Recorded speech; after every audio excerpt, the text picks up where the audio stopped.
Friends, ये वो उत्तरमाला है जहां से हम सभी के उत्तर देखेंगे। उत्तरमाला अभ्यास प्रश्न पत्र 2023-24 कक्षा 12वीं सेट ए का संपूर्ण हल देखेंगे। ठीक है, फुल सॉल्यूशन देखेंगे A to Z करके। ठीक है, हमने यहाँ पर जिसने भी उत्तर नहीं लिखे हैं तो वो इसके स्क्रीनशॉट कर ले, और इसकी PDF की लिंक मैं डिस्क्रिप्शन में दे रहा हूँ, तो आप वहाँ से जाकर PDF को डाउनलोड कर सकते हैं। PDF अवेलेबल हो जाएगी थोड़ी देर में। इसे मैं टेलीग्राम पर डाल दूंगा, इसलिए टेलीग्राम को भी ज्वाइन कर लेना। मैं लिंक डिस्क्रिप्शन में टेलीग्राम की लिंक डाल दूंगा। ठीक है, उसके बाद हमने यहाँ पर सही जोड़ी भी देख लिए थे, 7 आप देख सकते हैं, पूरे हैं बिल्कुल।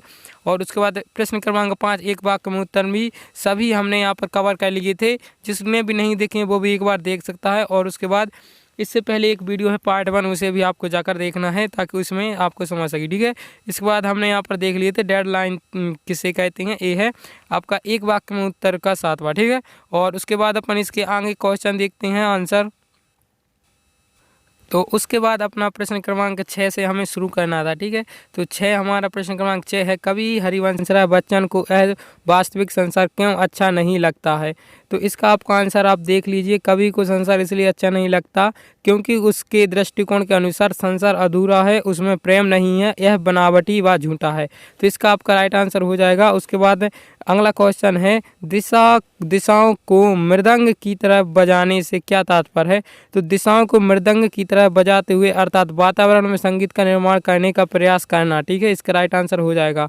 ओके, और उसके बाद अपना क्वेश्चन नंबर 7 आता है, कविता उसके बाद प्रश्न क्रमांक 7वां आता है, नई कविता के 2 कवि एवं उनकी एक रचना का नाम लिखिए। तो उत्तर आ जाएगा भवानी प्रसाद मिश्र और सन्नाटा गीत फरोश। ठीक है, उसके बाद शमशेर बहादुर से इतने पास अपने और बात बोलेगी हम नहीं। ठीक है, ये 2 रचनाएं हो जाएंगी और 2 कवियों के नाम हो जाएंगे। ठीक है, और उसके बाद इसी के अथवा में 7वें का अथवा है, प्रकृतिवाद के 2 कवियों एवं उनकी एक रचना का नाम लिखिए।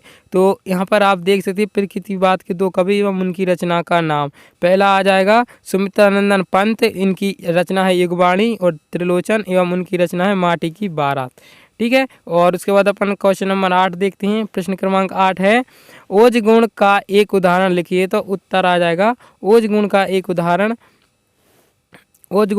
उदाहरण हो जाएगा, बुंदेले हर बोलों के मुँह हमने सुनी कहानी थी, खूब लड़ी मर्दानी भर तो झांसी वाली रानी थी। उसके बाद इसी के अथवा में दिया हुआ है, बिंब किसे कहते हैं। बिंब कितने प्रकार के होते हैं, बिंब कितने प्रकार के होते हैं। उत्तर है, भाषा में बिंब के 4 प्रकार होते हैं, दृश्य बिंब, श्रव्य बिंब, विचार बिंब तथा विभाव बिंब। ठीक है, उसके बाद अपन अगला क्वेश्चन देखते हैं। अगला प्रश्न है, विरोधाभास अलंकार की परिभाषा उदाहरण सहित लिखिए। विरोधाभास अलंकार की परिभाषा उदाहरण सहित लिखिए। तो इसका आपका उत्तर हो जाएगा, जहाँ किसी पदार्थ, गुण या क्रिया में वास्तविक विरोध न होने पर भी विरोध का आभास हो, वहाँ विरोधाभास अलंकार होता है। उत्तर आ जाएगा, या अनुरागी चित्र की गति नहीं, समुझी नहीं कोई, ज्यों ज्यों बूढ़े श्याम रंग त्यों त्यों उज्जवल हो। ये इसका उदाहरण हो जाएगा विरोधाभास अलंकार का। तो इसको आपको स्क्रीनशॉट करना है और कॉपी में भी लिख लेना है। उसके बाद अथवा में आता है इसी के, सोरठा छंद में कितनी मात्राएं होती हैं, उदाहरण सहित लिखिए। तो सोरठा छंद में प्रथम चरण तथा तृतीय चरण में 11 मात्रा एवं द्वितीय चरण तथा चतुर्थ चरण में 13 मात्राएं होती हैं। सोरठा छंद में प्रथम चरण तथा तृतीय चरण के अंत में एक लघु स्वर होना आवश्यक है। सोरठा छंद में द्वितीय छंद तथा चतुर्थ चरण के आरंभ में जगल नहीं होता है। ठीक है, जगल नहीं होता। उसके बाद इसका उदाहरण हो जाएगा, जो सुमिरत सिद्धि होई गणनायक कविवर बदन, करऊँ अनुग्रह सोई बुद्धि राशि शुभ गुण सदन, जानी गौरी अनुकूल सिय ही हर सुन जाई कहीं। जो सिमरत सिद्धि हुई गणनायक कबीर बदन। ठीक है, ये आपको कर लेना है पूरा, इसे अच्छे से नोट कर लेना। उसके बाद 10वां आता है, निबंध किसे कहते हैं। निबंध किसे कहते हैं, किन्हीं 2 निबंधकारों एवं उनकी 2 निबंधों के नाम लिखिए। तो एक निबंध एक लिखित रचना है। निबंध एक लिखित रचना है जो किसी विशेष विषय या घटना पर केंद्रित होती है और इसका उद्देश्य लेखक के विचार और कल्पना को व्यवस्थित तरीके से व्यक्त करना है।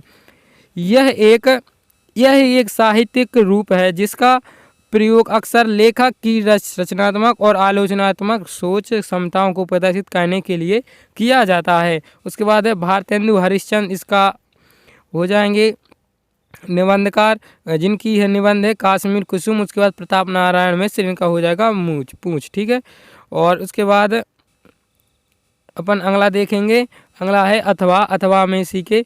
और गद्य की विधाओं को प्रमुख एवं गौण विधाओं में वर्गीकृत करिए। मतलब गद्य की विधाएं और गौण विधाएं लिखना है, गद्य की प्रमुख विधाएं और गद्य की गौण विधाएं लिखना है। तो इसमें गद्य की प्रमुख विधाएं हो जाएंगी नाटक, उपन्यास, निबंध, एकांकी, कहानी, आलोचना। ये गद्य की प्रमुख विधाएं हो जाएंगी, ठीक है।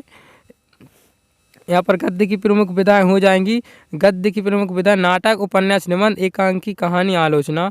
और गद्य की गौण विधाएं हो जाएंगी जीवनी, आत्मकथा, संस्मरण, चित्रकला, यात्रा वृत्तांत और लघु कथा, रिपोर्टाज, ठीक है। ये दोनों आपकी हो जाएंगे आंसर, ठीक है। उसके बाद साक्षात्कार, पत्र, साहित्य और गद्य, यहाँ से यहाँ तक ये हो जाएंगी आपकी गौण विधाएं गद्य की, और ये ऊपर वाली हो जाएंगी आपकी प्रमुख विधाएं, ठीक है, गद्य की। उसके बाद अपन देख सकते हैं प्रश्न क्रमांक 11। प्रश्न क्रमांक 11 में दिया है लेखक जैनेन्द्र कुमार के अनुसार बाजारूपन से क्या तात्पर्य है। तो उत्तर हो जाएगा बाजारूपन का अर्थ है ओछापन, इसमें दिखावा अधिक होता है और आवश्यकता बहुत कम होती है। जिन लोगों में बाजारूपन होता है वे बाजार को निरर्थक बना देते हैं, परंतु जो लोग आवश्यकता के अनुसार बाजार से वस्तु खरीदते हैं वही बाजार को सार्थकता प्रदान करते हैं। इसका अथवा में आहत था सीरीज को कालजयी अवधूत क्यों कहा गया है। सीरीज को कालजयी अवधूत क्यों कहा गया है। उत्तर रहेगा लेखक को सीरीज के फूल में कालजयी अवधूत सन्यासी की तरह समानता दिखाई देती है।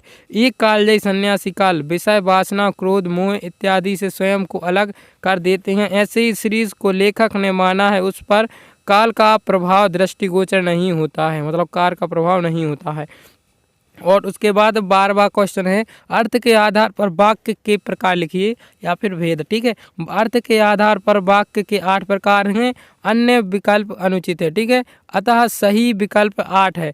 विधानवाचक वाक्य, निषेधवाचक वाक्य, आज्ञावाचक वाक्य, विस्मयवाचक वाक्य, संकेतवाचक वाक्य, संदेहवाचक वाक्य, प्रश्नवाचक वाक्य तथा इच्छावाचक वाक्य, ये वाक्य के प्रकार होगा, ठीक है, अर्थ के आधार पर।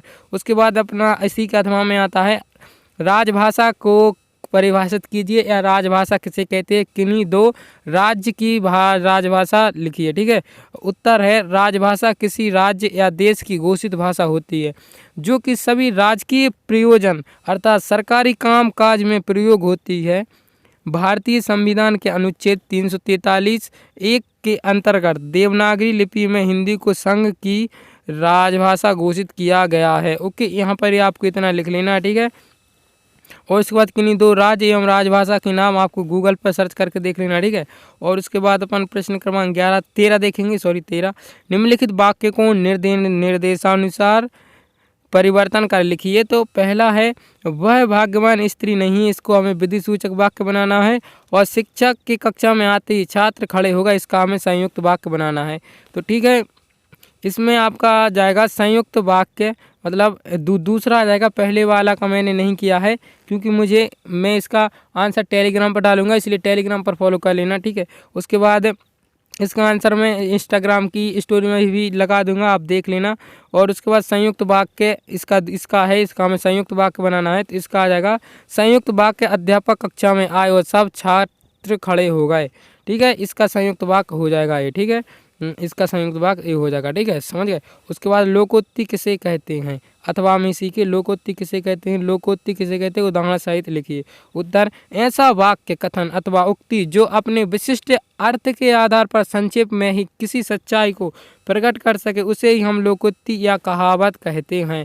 इसका उत्तर हो जाएगा, उदाहरण हो जाएगा भागते भूत को लंगोटी वाली, आम के आम गुठलियों के दाम, ठीक है। ये कहावत को ही लोकोक्ति कहा जाता है। और उसके बाद 14वां क्वेश्चन आता है, 14वां यशोधर बाबू के चरित्र की कोई दो विशेषताएं। तो यशोधर बाबू के चरित्र की कोई दो विशेषताएं आप देख सकते हैं। पहला आ जाएगा यशोधर बाबू परंपरावादी धार्मिक प्रवृत्ति के व्यक्ति थे। दूसरा आ जाएगा कर्मकांड के खिलाफ थे। तीसरा आ जाएगा, यहाँ पर तीसरा है वे खुशी व गम के हर मौके पर रिश्तेदारों के यहाँ जाते थे। और आखिरी आ जाएगा चौथा, उन्हें दिखावा पसंद नहीं था, ठीक है। इनमें से कोई दो याद कर लीजिएगा। और उसके बाद 5वां भी लिख दिया मैंने, वे ईमानदार एवं कर्तव्यनिष्ठ थे, ठीक है। उसके इसी के अथवा में फिर आ जाता है कि जूझ कहानी के आधार पर आपको कौन कौन से जीवन मूल्य ग्रहण करने की प्रेरणा मिलती है, लिखिए। तो इसका आपका राइट आंसर हो जाएगा जूझ कहानी के किशोर किशोरियों को कई जीवन मूल्यों की प्रेरणा दे सकती हैं, उनमें से कुछ निम्नलिखित हैं। तो यही आपका लिख लेना है। पहला आ जाएगा संघर्षशीलता, दूसरा आ जाएगा लगनशीलता, और तीसरा दूरदर्शिता, और चौथा परिश्रमशीलता। इसे आपको कॉपी में अच्छे से लिख लेना, ठीक है। यहाँ से लेकर के यहाँ तक आपको चारों पॉइंट अच्छे से लिख लेना और इन्हें कंठस्थ अच्छे से कर लेना है। उसके बाद 15वां आता है कहानी लेखन के कोई 2 उद्देश्य लिखिए। तो कहानी लेखन का मुख्य उद्देश्य एक हो जाएगा पाठकों का मनोरंजन करना होता है। इसके साथ दूसरा उद्देश्य हो जाएगा जीवन की विभिन्नता का विश्लेषण तथा मानव की संवेदनाओं एवं अनुभूतियों को प्रकट करना भी कहानी लेखन का उद्देश्य होता है, ठीक है। अथवा में आता है इसी के प्रिंट माध्यम की प्रमुख विशेषताएं लिखिए। तो प्रिंट माध्यम की प्रमुख विशेषताएं, प्रिंट माध्यम की सामग्री स्थायी होती है, इसमें बार बार पढ़ा जा सकता है और इसका संग्रह भी किया जा सकता है। विश्वसनीयता, प्रिंट माध्यम की सामग्री आमतौर पर अधिक विश्वसनीय मानी जाती है क्योंकि इसमें सूचनाओं को विस्तार से प्रस्तुत किया जा सकता है और आलोचना की व्यापकता होती है, ठीक है। आलोचना की व्यापकता होती है प्रिंट माध्यम में, ठीक है। तो ये आपको अच्छे से स्क्रीनशॉट कर लेना है और कॉपी में लिख लेना है। और उसके बाद 16वां आता है रघुवीर सहाय अथवा हरिवंशराय बच्चन की काव्यगत विशेषताएं निम्नलिखित बिंदुओं के आधार पर लिखिए। तो इसमें आपका आ जाएगा, पहला आ जाएगा 2 रचनाएं, भावपक्ष, कलापक्ष। इन 3 पॉइंटों पर हमें रघुवीर सहाय या हरिवंशराय बच्चन की विशेषताएं लिखनी है, ठीक है। उसके बाद अपन देखते हैं हरिवंशराय बच्चन का हमने लिख लिया है। यहाँ पर 2 में से कोई एक करना होता है, रघुवीर सहाय अथवा हरिवंशराय बच्चन। तो ठीक है, हरिवंशराय बच्चन हमने कर लिया है। यहाँ पर सही मैंने लिख दिया है सब कुछ, यही आपको याद करना है। और अगर आप ऐसे के ऐसे लिखेंगे तो आपको पूरे में से पूरे नंबर मिलेंगे, अगर पेपर में भी आता है तो, ठीक है। बोर्ड परीक्षा में से काफ़ी नज़दीक है, आप जल्दी से याद कर लीजिए। पहले नंबर पे 2 प्रमुख रचनाएं, मधुशाला, मधुबाला, मधुकलश, ठीक है, ये आपको कर लेना है। उसके बाद भावपक्ष आ जाएगा, भावपक्ष के बाद आप कलापक्ष का स्क्रीनशॉट कर सकते हैं, कलापक्ष यहाँ पर आप लिख लेना। और उसके बाद 17वां क्वेश्चन देखते हैं, ठीक है। हजारी प्रसाद द्विवेदी अथवा धर्मवीर भारती की साहित्यिक विशेषता निम्नलिखित बिंदुओं के आधार पर लिखिए, ठीक है। एंड यहाँ पर अपन देखेंगे 2 रचनाएं, भाषा शैली, साहित्य में स्थान, ठीक है। हजारी प्रसाद द्विवेदी का देखेंगे, 2 में से कोई एक करना होता है, ठीक है।